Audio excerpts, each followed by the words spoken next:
بسم اللہ الرحمن الرحیم۔ السلام علیکم۔ اس الیکشن میں ایک پارٹی پاکستان تحریک انصاف کا مقابلہ باقی تمام سیاسی جماعت، جوڈیشری، اسٹیبلشمنٹ اور باقی میڈیا کے ساتھ ہے، اور یہ سب مل کے بھی اس وقت ایک ایسے شخص اور پارٹی کو نہیں ہٹا سکتے جس شخص نے پاکستان کے 75 سالہ تاریخ کے اندر پہلی بار حقیقی آزادی کا نعرہ لگایا۔ اس شخص نے لوگوں کو شعور دیا کہ تم لوگ ابھی بھی امریکن کالونی کے اندر رہتے ہو، نہ کہ پاکستان میں۔ تمہاری غیر موجودگی کے اندر کوئی اور شخص اس بات کو یقینی بناتا ہے کہ امریکن کے مفادات پر کوئی سمجھوتا نہ ہو۔ اس شخص نے گلی محلے میں رہنے والے سبزی فروش، چائے والے اور ایک امیر ترین تاجر کو یہ شعور دیا کہ تمہارے اندر مسئلہ نہیں ہے بلکہ اشرفیہ ہے، جو کہ صرف 1% ہو کے بھی ملک کی دولت کو لوٹ لوٹ کر کھا گئی ہے۔ باقی بچی دولت کو بیرون ملک جائیدادیں بنانے کے لیے ابھی بھی استعمال کر رہی ہے۔ وہ کہتا ہے کہ جیسے ایک امریکن شخص کی جان قیمتی ہے، ویسے میرے ملک کے لوگوں کی جان بھی قیمتی ہے، اور لہٰذا میں اب اپنے ملک پر کبھی بھی ڈرون حملے نہیں کرنے دوں گا۔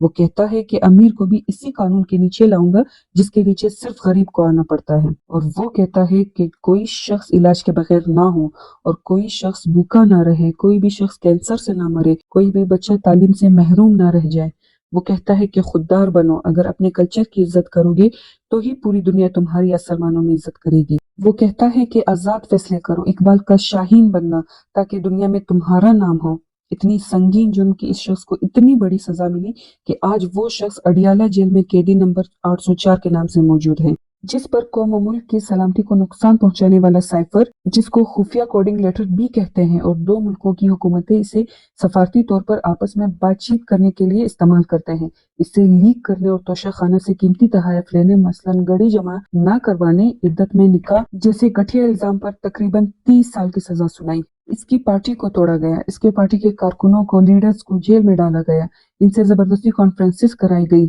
پارٹی کا نشان چھینا گیا، اسے گھر والوں کی گرفتاری سے ڈرایا گیا، سکینڈلز بنائے گئے، لیکن وہ کہتا ہے کہ نہ میں ڈیل کروں گا، نہ ڈر کر باہر بھاگوں گا، بلکہ غلامی سے بہتر ہے میرے لیے موت۔ ذرائع کے مطابق عمران خان نے خود جیل جانا اس لیے ایکسپٹ کیا کیونکہ خفیہ معلومات کے مطابق ان کی جان کو خطرہ تھا۔ اگر وہ جیل نہ جاتے ان حالات میں تو انہیں کسی بھی وقت قتل کروا دیا جاتا، جیسے پہلے انہیں وزیر آباد میں قتل کرنے کے لیے شوٹر نے فائر کر دیا تھا،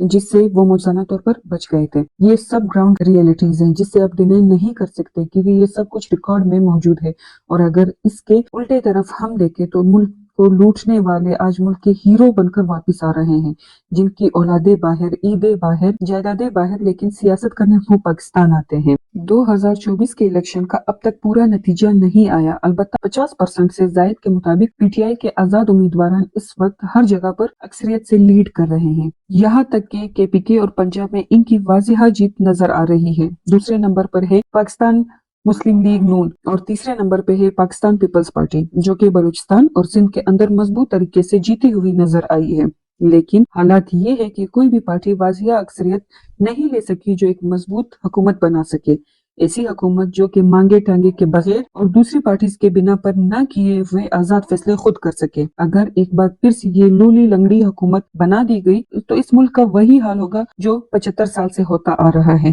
جو اپنی مدت پوری نہیں کر سکے گی۔ اگر کوئی پارٹی دوسری پارٹی سے الاغ کر لیتی ہے تو اسے وزارت بھی دینا پڑے گی، مشاورت بھی ماننا ہوگی، اور اس کو راضی رکھنے کے لیے ایسی قانون نہیں بنائے گی۔ اس نے الیکشن سے پہلے اپنے ووٹرز کو ڈیلیور کرنے کا وعدہ کیا تھا۔ اگر ایسی اکثریت کے باوجود یہ پارٹی اپنے ووٹر سے کیا ہوا وعدہ پورا نہیں کرتی تو اس کی مقبولیت میں کمی ہو جائے گی۔ پی ٹی آئی نے اپنی حکومت پاکستان پیپلز پارٹی اور مسلم لیگ نون کے کرپشن کے خلاف بنائی۔ اگر اب وہ ان میں سے کسی بھی پارٹی سے الاغ کا سوچے گی تو اس کا اپنا ووٹر کہے گا کہ اگر ایسا ہی کرنا تھا تو پی ڈی ایم میں کیا برائی تھی۔ دوسری بات، اگر یہ دونوں پارٹیز پاکستان پیپلز پارٹی اور پاکستان مسلم لیگ نون مل کر وفاق میں حکومت بناتی ہے تو پی ٹی آئی اپوزیشن میں بیٹھنا پسند کرے گی، کیونکہ عمران خان پہلے ہی کہہ چکا ہے کہ اسے بیساکھیوں کی حکومت نہیں بنانی بلکہ خود مختار حکومت قبول ہے، ورنہ اس حکومت سے نہ ہونا ہی اچھا ہے۔ اب ان دونوں پارٹیز نے مل کر پی ٹی آئی کی اس آزاد امیدواروں کے ضمیر کی بولیاں بھی لگانی ہے،